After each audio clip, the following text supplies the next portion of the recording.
जोहार सभी को।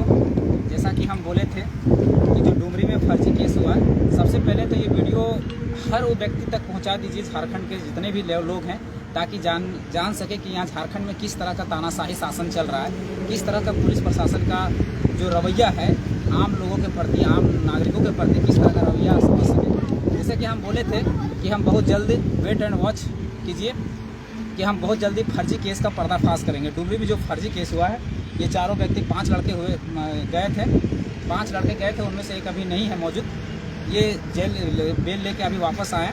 तो हम बोले थे कि फर्जी केस का हम पूरा तरह से पर्दाफाश करेंगे। आज सुनिए कैसे ये हुआ था, ये घटनाक्रम को यही लोग बताएंगे।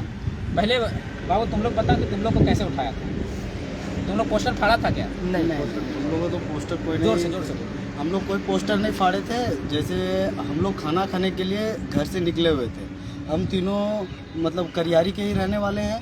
हम लोग खाना खाने के लिए निकले, गोदावरी होटल और महादेव होटल से पहले हम लोगों को सीताराम शर्मा करके एक है, उसके घर के पास से हम लोगों को जबरन उठाया। उठाने से पहले 18 तारीख को, हाँ 18 तारीख को 10, 15, 20 का हम लोग का टारगेट है कि वही टाइम उठाया गया।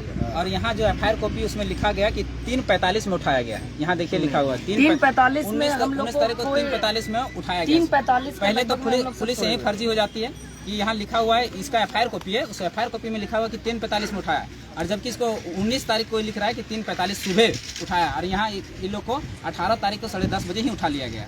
पहला फर्जी केस। दूसरा फर्जी केस कि इन लोगों ने पोस्टर फाड़ा ही नहीं, जबरन इसको फाड़वाया गया है खुद पुलिस के द्वारा, इन लोगों को उठाया गया। दूसरा हो गया फर्जी साबित हो गया। तीसरा इसमें लिख रहा है कि CCTV फुटेज खंगाला गया, तो CCTV फुटेज अभी तक क्यों सार्वजनिक नहीं किया गया? चौथा बात बोलता है कि मोतीलाल महतो और जयराम महतो के इशारे में किया गया है। तो मोतीलाल महतो और जयराम महतो के इशारे में किया गया है, तो उसका कॉल डिटेल्स चाहे चेक किया जाए अगर उसे किया, और अगर वैसा किया गया है कि मोतीलाल महतो भागने में सफल रहा, तो उस समय हमारा लोकेशन चेक किया जाए कि हम कहाँ मौजूद थे। उस समय हम कस्माकुरा के फील्ड में मौजूद होंगे, लोकेशन निकलेगा, लोकेशन निकाल लीजिए। अगर नहीं तो आप गलत हैं, पूरी तरह से फर्जी केस है। अब ये 2 लड़के हैं, ये 2 लड़के बोकारो से हैं। ये 2 लड़के बोकारो से ये लोग फुआ घर गए थे, बेको गए थे। बाबू क्या हुआ था घटनाक्रम बता दो, जोर से बता। उन्होंने तो मेन रोड में उठा दिया, हाथ मारा DSP फीमेल ड्रेस में, उसके बाद ओवरटेक किया, उठाया, मारपीट किया हल्का फुल्का। हम पूछे कौन थाना वाला है बताइए, सिविल ड्रेस से पकड़ तो रहे हैं हमको, कौन थाना वाला है, घर में हम फोन करने दीजिएगा कि नहीं दीजिएगा? नहीं देंगे, चलो थाना। उसके बाद 3 ट्रांसफर कर दिया, उसके बाद गिरिडीह ले गया, उसके बाद फ़ोन किया पापा को, बुलाओ, वैसे खत्म। तो देख लिए आप लोग को मारा गया, पीटा गया, और धारा क्या क्या लगाता है? 353 अनिसारकारी काम में बाधा डालना, 323, 341, 414, 506, 427, 120, मतलब 8, 6, 1, 2, 3, 4, 5, 6, 7, 8 धाराएं लगा के लोग को एडिट कर देता है। और मारता भी, पीटता भी। क्या जुर्म था, क्या किया था ये लोग? आतंकवादी थे। ये लोग को तो बात कैसे ले गया था जैसे आतंकवादी हो। इतना कोयला चोर, इतना बालू चोरी इतना हो रहा है, सब पनाह दे रहा है। उन लोग को कभी तो देखा नहीं जाए यहाँ का पुलिस, कभी तो दिन दहाड़े चोरी हो रहा है, दिन दहाड़े डकैती हो रहा है, ये लोग तो कभी दिखता नहीं, कभी सूझता नहीं। और ये काम जो हो रहा है एक पार्टी के जेएमएम जो झारखंड मुक्ति मोर्चा है, उस पार्टी के इशारे पर हो रहा है। एक यहाँ के सुपुत्र हैं, यहाँ के पूर्व विधायक थे, उसके सुपुत्र के इशारे पर काम हो रहा है। ये लोग, इनके पिताजी का हम जब निकाले, इनके पिताजी भी बात हुआ, तो इनके पिताजी जेएमएम के ही कार्यकर्ता थे। इनको जेएमएम के षड्यंत्र के तहत ही इन लोगों को फंसाया गया। ये लोग तो अपना फुआ घर आए थे रात को, इन लोगों ने पुलिस का हाथ मारा तो बेचारे डर से नहीं रुके। लेकिन ये लोग दो जो लड़के हैं, ये जेएमएम के ही कार्यकर्ता थे और इनको फंसाया गया। और ये हम लोग बैरिकेड भी, हाँ बैरिकेडिंग भी यही लोग, होल्डिंग है ये लोग ही लगाए हैं। ये जेएमएम का खुद कार्यकर्ता थे। ये यहाँ पर ये जो हम लोग जब जांच किए तो यहाँ समझ में आ रहा है कोयला का कारोबार। यहाँ जेएमएम का 2 गुट था कोयला का। इन लोगों को साजिश के तहत फंसा दिया गया और नाम दे दिया गया कि जयराम महतो और मोतीलाल महतो के इशारे पे पोस्टर फाड़ा गया। तो ये पूरा तरह फर्जी हो गया। अब दूसरा फर्जी सुनिएगा, यहाँ पर एक है फर्जी, सुनिएगा इसका। यहाँ पर है एक सूरज महतो को 17 तारीख को एग्जाम है, 17 तारीख को उसके पास एडमिट कार्ड भी है, 17 तारीख एग्जाम है, वो है ही नहीं। दूसरी बात 17, 18, 19 उसका सूरज महतो को हॉस्पिटल में काम करता है, वो 17, 18, 19 को 17 को एग्जाम था, 18, 19 को ड्यूटी किया। आप चाहे तो उसका रिकॉर्ड भी चेक कर सकते हैं हॉस्पिटल में, यानी यहाँ फर्जी है। दूसरी बात एक है नाम राजू कुमार महतो। राजू कुमार महतो जो है वो 1 महीना पहले सऊदी अरब चल गया है। 1 महीना पहले और यहाँ केस में डाल दिया। यहाँ फर्जी है। राजू कुमार महतो 1 महीना पहले सऊदी अरब चल गया। आप समझिए विषय को। उसके बाद है हीरालाल महतो, जो मेरा छोटा भाई है। हीरालाल महतो झारखंड जांच घर में वो अपना ड्यूटी कर रहा था, ड्यूटी में, और उसका नाम दे दिया गया। किस हिसाब से भाई? आप जाके वहाँ चेक कर लीजिए, उसको जो उसका स्लिप में है उसको चेक कर लीजिए। उसका CCTV फुटेज लगा हुआ जांच कर, आप देख लीजिए कि बंदा वहाँ जॉब कर रहा था कि नहीं। वो ड्यूटी में है, वो कैसे हो गया? उसके बाद एक नाम है चेतलाल महतो। चेतलाल महतो जो है ये अभी कानपुर में है। कानपुर में उसका नाम दे दिया गया। एक नाम है शंभुनाथ महतो। शंभुनाथ महतो जामताड़ा जिला में ड्यूटी कर रहा है। वो यहाँ है भी नहीं, वो वहाँ पर जॉब कर रहा है। आप वहाँ पर देख सकते हैं, उसका भी नाम दे दिया है। कितना सारा फर्जी है, आप समझ सकते हैं किस तरह से षड्यंत्र के तहत नाम डाला गया, फंसाया गया। अरे हम समझ सकते हैं, अच्छा ठीक है, और किस आधार पर हमें दिए? हमने क्या किया था मुख्यमंत्री का? अगर मान लीजिए हम फर्जी, अगर हम गलत तरीके से अगर कर रहे थे तो एक बात बताइए, एक ही दिन अगर मान लीजिए मुख्यमंत्री हेमंत सोरेन का कार्यक्रम रहता और एक ही दिन मान लीजिए प्रधानमंत्री का कार्यक्रम रहता, क्या प्रधानमंत्री हेमंत सोरेन का कार्यक्रम होता कि नहीं होता? मान लीजिए 3 किलोमीटर 4 किलोमीटर के डिस्टेंस में अगर दोनों का कार्यक्रम होता तो होता कि नहीं होता? मेरा अधिकार है कि नहीं? मेरा संवैधानिक हनन किस तरह से किया जा रहा है?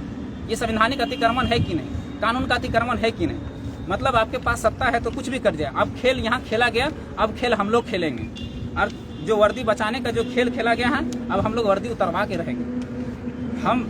हम बस यही किए थे कि हम लोग संवैधानिक तरीके से कर रहे थे। हम लोग जो भी हमारा प्रावधान था, हम लोगों ने कभी मुख्यमंत्री का विरोध करने नहीं आया, मुख्यमंत्री को काला झंडा दिखाने नहीं आया। हम लोग हरवे हथियार से आंदोलन नहीं कर रहे थे। हम लोग तो बिलोग यहाँ से 4 किलोमीटर दूर में आंदोलन कर रहे थे। क्यों फंसाने की जरूरत है भाई? क्यों केस करने की जरूरत है? और फर्जी केस क्यों? अगर हम किए रहते तो, अगर हम किए हैं तो हम पर लगेगा धारा। फर्जी केस करके लड़कों को फंसाने की क्या जरूरत है? और वो भी लड़के जो JMM का कार्यकर्ता है, खुद उसका पिताजी झंडा ढोते ढोते मर गए और उनके बच्चों को फंसा दिया जा रहा है। किस तरह का भाई? और उसके इशारे पे हो रहा है। जो यहाँ का चुनाव लड़ना चाहता है, उपचुनाव लड़ना चाहता है, उसके इशारे पर इन लोगों को फंसाया जा रहा है। जब उसके ही कार्यकर्ता उससे संपर्क करते हैं तो बोल देता है कि इस केस में तो हम ही लगवाए हैं और हम ही कैसे छुड़वा दें। समझने वाला विषय। उनके पिताजी खुद बता रहे थे, इन दोनों के बच्चे जो पिताजी हैं वो खुद हमको आके बता रहे हैं, तो समझने वाला विषय है। और उसके बाद यहाँ पर ये पूरा अब है कि इन लोगों ने देखिए पहले कैसे कैसे किए, मतलब जितना ताकत था इन लोगों के अंदर सब लगा दिए। पहले तो अनुमंडल से 107 के धारा के तहत नोटिस 25 लोगों को भेजा गया। उसके बाद नहीं कंट्रोल हुआ तो थाना से 7 लोगों, इन्हें 5 लोगों को और 2 मेरा और अमित को केस किया गया और 2 अज्ञात लोगों को केस किया गया थाना से, डुमरी थाना से। यहाँ पर थाना प्रभारी हैं पवन कुमार, और पवन कुमार के थी में भेजा गया। उसके बाद जब ये नहीं हुआ तो CO के थ्रू केस करवाया गया। CO के थ्रू धारा लगाया गया। ये कल आया है, कल धारा लगा के भेजा गया है। CO के थ्रू कौन सा धारा लगाया? CO के थ्रू लगाया 143, 149, 188, 504, 506 लगाया गया कल। और ये केस कल भेजा गया है। इसका ये 33 लोगों का लिस्ट है, 33 लोगों का लिस्ट है। ये कल भेजा गया है, जिसमें से 33 लोगों में कई लोग यहाँ है ही नहीं, मौजूद ही नहीं है। एक सऊदी अरब में है, एक जामताड़ा में है, एक कानपुर में है। अरे भैया किस तरह का फर्जी केस है भाई? कम से कम जांच परख तो लेते कि कौन मौजूद था कौन नहीं था। अब इन लोग का वर्दी उतरना चाहिए कि नहीं चाहिए? आप ही लोग बताइए। और दूसरी बात, एक बात जान लीजिए, ये सारा पार्टी के इशारे पे हुआ है। तो एक उपचुनाव है, इस उपचुनाव में जिस पार्टी ने काम करवाया है, सीधी सीधी बात आप लोग जान रहे कि किस पार्टी ने करवाया, उसको एकदम मुंहतोड़ जवाब दीजिए उसका। हम लोग तो अभी तक नहीं समझे थे, हम लोग तो दया दृष्टि दिखा रहे थे, लेकिन अब नहीं दया दृष्टि दिखाएंगे। ये तानाशाही नहीं चलेगी। अब ये जुल्म, ये शोषण झारखंड नहीं सहेगा, किसी भी कीमत पर नहीं सहेगा। अब इसका बदला लिया जाएगा और खूब जोर तरीके से बदला लिया जाएगा। ये प्रूफ है, ये सबूत है, ये कागज सबूत है। अब देखते हैं कौन रोकता है। हम लोग भी हाईकोर्ट में अगेंस्ट में केस करते हैं, अभी देखते हैं कौन नहीं। अभी इन लोग जैसा खेल खेला है उसी का खेल हम लोग खेले, हम लोग भी खेलेंगे। हम लोग तो शांतिपूर्ण चाहते थे, हम लोग तो केवल मैसेज देना चाहते थे सरकार को कि आप जो मांगे, जो मैनिफेस्टो में जो आप मांग रखे उसको पूरा कीजिए। हम लोग तो यही चाहते थे, लेकिन शांति को भंग आप लोगों ने किया। आप झेलिए, आप वर्दी भी बचाइए और जितना सना देना है, और चुनाव भी बचा लीजिए। जो चुनाव का खेल खेला गया वो भी बचा लीजिए। अब हम लोग चुनाव में भी अभी हम लोग चिंतन मंथन करेंगे, और नहीं होगा तो हम लोग भी कैंडिडेट उतारेंगे। और अगर नहीं हम लोग कैंडिडेट उतारे तो इस बार जितना भी जनता जो सुन रहे हैं, इस तरह का शोषण और जुर्म जो रवैया है, अगर इस तानाशाही सरकार को और यहाँ के जो जनता है वो गांठ बांध लीजिए कि अगर फिर से इसको हाथ मजबूत करते हैं तो फिर से ये इस तरह के 5 युवा का जुर्म होते रहे। पीढ़ी बर्बाद करने के पर लगा रहेगा। क्या कसूर था इस पर? अब ये धारा लगा दिए इन पर, मान लीजिए इसका उम्र अभी नौकरी करने का, नौकरी हो पाएगा? यही जब कल दिन करेक्टर सर्टिफिकेट बनाने जाएगा तो कह देगा कि क्रिमिनल एक्टिविटी, क्रिमिनल है। और अभी इसको फंसाया कौन? अभी कौन सा उम्र हुआ इसका? 20-25 साल का उम्र में इसको फंसा दिए, इस युवा पीढ़ी को 5 को भविष्य बर्बाद कर दिए अपने राजनीति के चक्कर में। तो इसको गांठ बांध लीजिए, इसको सबक सिखाना है, सबक देना पड़ेगा आने वाला चुनाव में। धन्यवाद, जोहार। अगला फिर से हम लेके आएंगे इसी पर, अभी 2-3 एपिसोड आप देखते रहिएगा।